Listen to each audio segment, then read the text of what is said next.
So let's talk about another topic here, the brightness of stars and realization that stars weren't all the same brightness.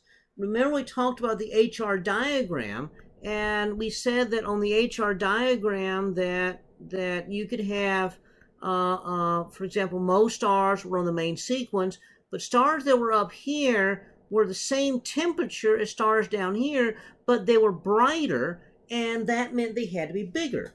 And so they began to realize those stars got to be giant. We talked about sizes of stars in the previous lecture. Some stars are truly giant compared to the others.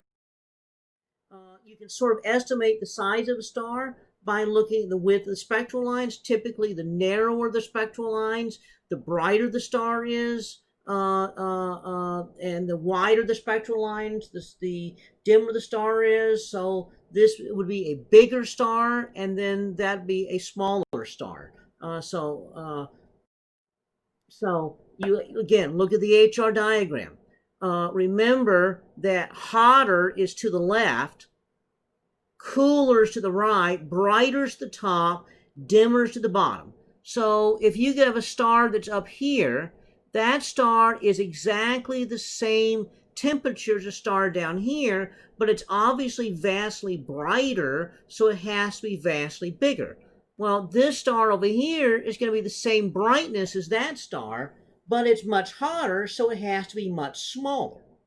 So what you get out of this is, on the HR diagram, the farther you go up to the upper right, the bigger the star is. And then conversely, the farther you go this way, the smaller the star.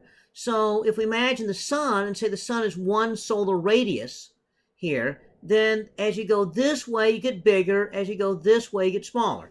Now, interesting to note, the main sequence doesn't line up exactly along that diagonal line. So as you go up the main sequence, you're actually getting some slightly bigger stars. Go down the main sequence, you're getting smaller stars. Now, this is a logarithmic thing, so that line is 10 times this. That's not 20 times. That's 10 times the previous one. So this line up here is 100 times that size. This one up here is not 200. It's 1,000 times, because it's 10 times this, which is 10 times that, which is 10 times that. So that's 1,000 times bigger. You go this way, this is a 1/10 the size of the sun, 1/100th the size of the sun, and 1/1000th the size of the sun. So stars that are way down here we call dwarf stars, white dwarfs if they're hot and white hot.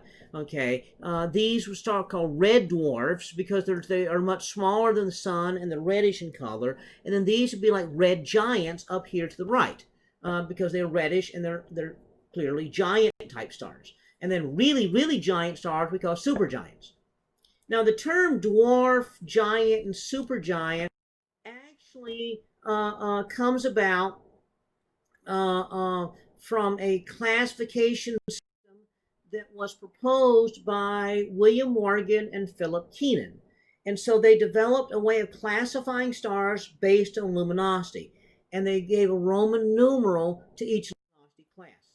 So main sequence stars are technically considered dwarfs in their category, and so all main sequence stars are Roman numeral 5.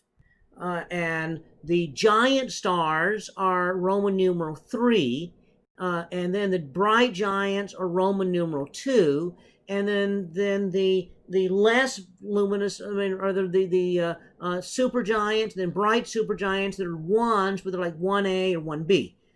Any stars that are way down here would be subdwarfs. That'd be like the white dwarfs, be a subdwarf. So that would be the system. So imagine HR diagram. On the HR diagram, most stars are along here. That's the main sequence. Okay, so going this way is getting cooler. Going that way is hotter. Going this way is bigger. Going that way is smaller. Okay. Going that way is brighter. Going that way is dimmer. So, what I often will have students do is they'll look at this and they will then say, okay, so on a table of data, you're going to be expected to figure out which stars are hotter, brighter, cooler, and dimmer. And so students often panic when they do that. And they say, well, how do I do that? For example, on this table of data, we have the spectral type and you got the Roman numerals here. And I would ask you, well, which star is hotter, which star is brighter, which star is bigger, which star is smaller, and so forth. And so students at first, they would kind of panic, but it's not that bad. Okay, so seriously, it's not that bad. So what you do though is you think about the HR diagram. So we have, for example, an M star right up here. We have an M star right there, and we have an M star right there. Well, these are all three M-type stars, so which one's bigger? Well, these are all main sequence stars. This is above the main sequence. So remember, you get off the main sequence. Again, kind of imagine you get the main sequence here, and we got the main sequence stars down here, and then we got one up here. Well, that up there, going this way from the main sequence, is getting bigger. So that means that this star is bigger than those other M-type stars. Okay, so next question would be, okay, so suppose that we have several stars here. We got this one right here, this one right here, that one, this one. Okay, so and let's see, that'll do. Those four stars right there are all giant stars. Okay, so which of those giant stars is biggest? So again, you got the HR diagram, all the giant stars are up here. Well, the M giants are over here, okay, and the K and the G and the B, so farther that way is bigger, so that means that this would be the farthest one over, so that's going to be the farthest up, so that's going to be the biggest of the giant stars, and this is going to be the farthest over here, the smallest of the giant stars. So the B will be the smallest of the giant stars, the M would be the biggest of the giant stars. Again, that's looking at that HR diagram and imagining where these stars will fit on the HR diagram. So if I ask you for these stars, which one's brighter, dimmer, and so forth, that's a good way of doing it, is you can just imagine an HR diagram and where would that star fit on the HR diagram. Okay. Now, one thing I don't like about the Morgan-Keenan system is the names, because if you look at that diagram carefully, you notice that some of the giant stars are actually bigger than supergiants. For example, a red giant might be bigger than a blue supergiant. So, for example, this is going to be right here is a white hot. So way up near the top of the supergiants. So that star would be way over here, but this star is over here, and so that's really technically farther that way, so that star might actually be bigger than this one, even though this one is a giant, and Alpha Carini is